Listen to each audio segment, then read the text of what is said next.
Last part में हमने देखा था कि माइक थंडर सिटी आ गया था, जहां ग्रैंड एल्डर ने उसे बताया था कि सबसे पहले माइक को थंडर सिटी का कंपटीशन जीतकर थंडर सिटी के मास्टर का टाइटल हासिल करना होगा और फिर राजा के तौर पर थंडर सिटी को संभालना होगा। तो माइक कंपटीशन के लिए तो मान गया था, पर वो अभी भी खुद को राजा बनने के लायक नहीं समझ रहा था। इस तरफ माइक के पेरेंट्स माइक को अपने रिलेटेड सब कुछ बताने के लिए एक प्लान बनाते हैं और दूसरी तरफ रेड क्वीन रीबॉर्न हो गई थी, लेकिन वो अभी भी एक बच्ची थी। अब आगे तो इस पार्ट की शुरुआत में हम देखते हैं कि थंडर सिटी का ग्रैंड कंपटीशन स्टार्ट हो गया था, जिसको देखने के लिए बहुत से लोग आए थे जो अपने अपने पार्टिसिपेंट्स को सपोर्ट कर रहे थे। साथ ही जिस एरेना में ये कंपटीशन हो रहा था वहाँ बहुत सारी दुकानें भी थी। अब कंपटीशन स्टार्ट हो जाता है और दो जने आपस में फाइट करने लगते हैं। इस तरफ माइक उस एरेना को देखकर थोड़ा निराश था, साथ ही उसने अपने फेस को भी कवर कर रखा था क्योंकि वहीं पर उसके पेरेंट्स की मौत हुई थी। तभी वहाँ डेव आ जाता है और उसे मोरल सपोर्ट देने के लिए उसके कंधे पे हाथ रखता है। दूसरी तरफ हम उस सेनापति को देखते हैं जो माइक का अंकल भी था।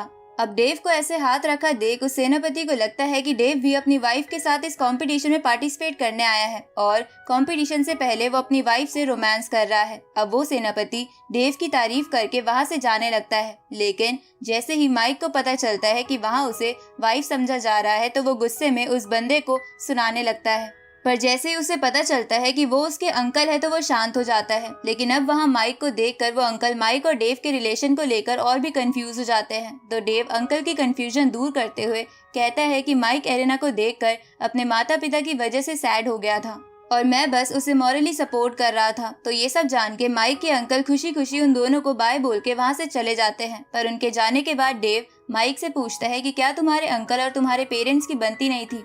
इस पे माइक कहता है कि ऐसा कुछ भी नहीं है, मेरे फादर भाई के तौर पर सबसे ज्यादा इन्हीं पर ट्रस्ट करते थे। ये सुन के डेव माइक से बोलता है कि वो सैड होने के बजाय तुम्हें खुशी खुशी बाय बोल के क्यों गए, क्या उन्हें भी अपने भाई की याद नहीं आई। इस पे माइक कहता है कि उस बात को 3 साल बीत चुके हैं, इसलिए कोई भी हमेशा के लिए दुखी नहीं रह सकता। इस पे डेव माइक से कहता है कि कहीं ऐसा तो नहीं है कि वो थंडर सिटी के मास्टर का टाइटल हासिल करना चाहते हैं और वो भी इस कंपटीशन में पार्टिसिपेट कर रहे हो। जिसमें माइक कहता है कि मुझे ऐसा नहीं लगता क्योंकि वो ऐसे पर्सन तो नहीं थे।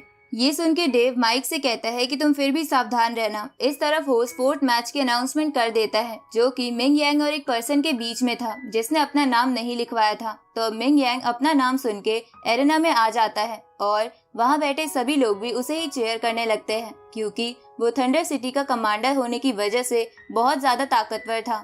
इधर माइक डेव को बताता है कि इसे 9th लेवल पर पहुंचे हुए 10 साल से ज्यादा हो गए हैं। दूसरी तरफ वो बिना नाम वाला बंदा भी आ जाता है जिसने अपने फेस पर मास्क लगा रखा था। इधर मिंग यांग अपनी पावर दिखाता है जिसकी वजह से एरेना के ऊपर थंडर क्लाउड बन जाते हैं, जिसे देखकर माइक समझ जाता है कि मिंग यांग एलिमेंटल हार्ट को अच्छे से समझ चुका है। इधर वो मास्क वाला बंदा मिंग यांग के ऑरा को कम्प्लीटली इग्नोर कर देता है जैसे कि वो उसके सामने कुछ हो ही ना। तो ये देखकर मिंग यांग सोचता है कि मैं इस बंदे को अंडर एस्टिमेट नहीं कर सकता और पता नहीं मुझे क्यों इसका ऑरा जाना पहचाना सा लग रहा है। अब मिंग यांग कई सारी थंडर बॉल से उस मास्क मैन पर हमला करता है, लेकिन वो बंदा एक ही बार में उन सभी बॉल्स को डिस्ट्रॉय कर देता है, जिसे देखकर माइक समझ जाता है कि ये मास्क वाला बंदा 9th लेवल पर है। अब मिंग यांग तेजी से उस मास्क मैन के पास आके उसे अपनी स्वॉर्ड से मारने की कोशिश करता है, पर वो मास्क वाला बंदा उस स्वॉर्ड को आसानी से तोड़कर मिंग यांग को धीरे से पीछे हटने को कहता है, जिसे सुन के मिंग यांग समझ जाता है कि असल में वो बंदा और कोई नहीं बल्कि माइक के फादर है। इसलिए वो अपनी हार मान लेता है, जिसे देखकर माइक और डेव भी हैरान थे। साथ ही डेव माइक से कहता है कि मैंने अपनी विजडम आई से देखा है कि मिंग यांग की थंडर पावर उस मास्क वाले बंदे को कुछ भी नहीं कर पाई थी। इस पे माइक बोलता है कि मिंग यांग तो एलिमेंटल हार्ट को कॉन्कर कर चुका था और उसे हराना तो तभी पॉसिबल है जब उसके सामने वाला बंदा 10th लेवल पर हो।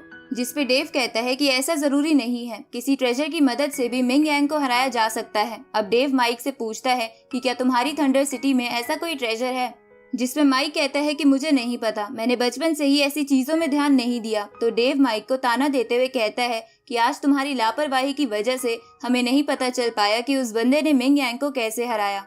ये सुन के माइक भी डेव से कहता है कि तुम भी तो विजडम ऑफ ऑरेकल हो, तो तुम ही कुछ क्यों नहीं बता देते कि अगर मेरे और उस बंदे में लड़ाई होगी तो कौन जीतेगा। इस पे डेव कहता है कि अगर उस बंदे की पावर इतनी ही है तो तुम शायद पियरलेस बीट की वजह से जीत जाओगे, लेकिन अगर उसकी पावर उससे ज्यादा हुई तो कंपटीशन बहुत ज्यादा टफ हो जाएगा। ये सुन के माइक कहता है कि ये मास्क वाला बंदा बहुत ही एक्स्ट्रा ऑर्डिनरी था, मुझे पता लगाना होगा कि असल में ये है कौन। उसी वक्त होस्ट नेक्स्ट मैच की अनाउंसमेंट करता है, जो कि जिन याओ और माइक के बीच में था। लेकिन होस्ट के माइक का नाम लेने से पहले ही जिन याओ एरेना में आ जाता है और सभी लड़कियां उसे चीयर करने लगती है, क्योंकि वो फिजिकली बहुत हैंडसम था। इधर डेव माइक को चिढ़ाते हुए कहता है कि ये तो तुम्हारी तरह है, जिसे लड़कियों की अटेंशन पसंद है। जिसपे माइक कहता है कि मैं अब सुधर गया हूँ और चीजें भी बदल गई हैं, क्योंकि 3 साल पहले थंडर सिटी में सभी लड़कियां मुझे ही पसंद करती थी। इस पे डेव माइक को एक मोटी लड़की की तरफ इशारा करते हुए कहता है कि लगता है अब भी तुम्हारे फैंस बचे हैं। इधर हम उस मोटी लड़की को देखते हैं जिसने माइक की हाफ नेक पेंटिंग अपने पास रखी हुई थी। तो ये सब देखकर माइक डेव को चुप रहने को बोलता है। अब माइक एरेना में आ जाता है, लेकिन अब भी उसने अपने आप को कवर कर रखा था। इधर जिन याओ अब भी अपनी तारीफें करते जा रहा था, तो होस्ट उसे चुप कराते हुए कहता है कि आज जिन याओ के सामने थंडर सिटी का माइक है। तो माइक का नाम सुन के जिन याओ के साथ साथ सभी चौंक जाते हैं, क्योंकि जिन याओ को माइक ने पहले भी हराया हुआ था, जिसका बदला जिन याओ ने अभी तक नहीं लिया था और आज उसे वो बदला लेने का मौका मिल गया था। इसलिए वो होस्ट से कह के कॉम्पिटिशन स्टार्ट करवा देता है, जिसके बाद वो माइक को ध्यान से देखकर कहता है कि मुझे नहीं पता था कि तुम अभी सिर्फ 6 लेवल पर पहुंचे हो। असल में माइक ने अपने लेवल को छुपा रखा था। अब माइक वहां रखी किंग की सीट को देखकर इमोशनल हो जाता है और अपनी विंड की पावर एक्टिवेट करने लगता है, जिससे उस एरेना में खुशबूदार हवाएं चलने लगती है। साथ ही वो एरेना पूरा बादलों से कवर हो जाता है। तभी माइक अपने वाटर एलिमेंट से बारिश करवाता है, जिससे वहाँ खुशबू और भी बढ़ जाती है। तभी जिन याओ माइक पर अटैक करने की कोशिश करता है, लेकिन वो विंड्स की वजह से अपने आप पीछे हो जाता है, जिसे देखकर उसे कुछ भी समझ नहीं आता। उसी वक्त माइक अपना लेवल शो करता है, जिसे देखकर जिन याओ चौंक जाता है कि माइक 9th लेवल पर है। अब माइक को 9th लेवल पर देखकर सभी लोग उसे चीयर करने लगते हैं। साथ ही जिन याओ भी डर के मारे नीचे गिर जाता है। तो माइक उसे अपना हाथ देते हुए खड़े होने को कहता है, जिसकी वजह से जिन याओ की बदले की भावना चली जाती है, क्योंकि पिछली बार माइक ने जिन याओ को हराने के बाद उसे खतरनाक अटैक से डराया था, लेकिन अब की बार वो उसे खड़ा कर रहा था, जिसे देखकर जिन याओ समझ जाता है कि माइक बदल गया है। इसलिए वो माइक को झुककर घर वापसी के लिए बधाई देता है और अपनी हार मान लेता है। तो ये देखकर वहाँ बैठे लोग जोर जोर से माइक का नाम चिल्लाने लगते हैं, जिसे सुन के माइक अपने मन में सोचता है कि मुझे अब थंडर सिटी को संभालना ही होगा। आगे माइक डेव को अपना पैलेस दिखाने के लिए ले आता है। इस तरफ उस पैलेस के एक कमरे में माइक की मॉम अपने हस्बैंड को डांट रही थी, क्योंकि जो उन्होंने प्लान बनाया था वो फेल होता दिख रहा था। पर माइक के डैड को अभी खुद पर यकीन था, लेकिन फिर भी माइक की मॉम उन्हें सुनाने लगती है। उसी वक्त उन्हें महसूस होता है कि वहाँ कोई आ रहा है, इसलिए वो अपने हस्बैंड के मुंह को हाथ से बंद कर देती है।